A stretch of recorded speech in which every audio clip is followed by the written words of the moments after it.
Good morning all. तो चलतु आज बनैबा मकार गोटे रेसिपी।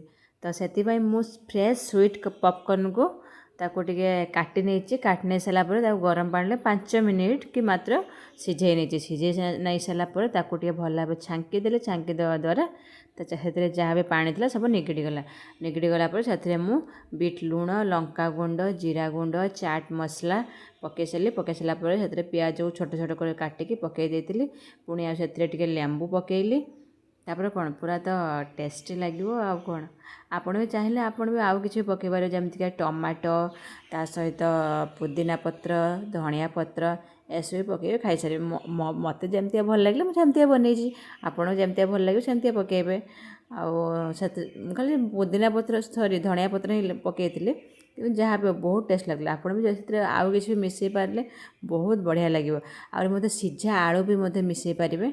तो एमती मु बनई आ बहुत सुंदर बहुत टेस्टी भी लगी। वीडियो यदि आपको भल लगे वीडियो को सब्सक्राइब लाइक निहाती करेंगे।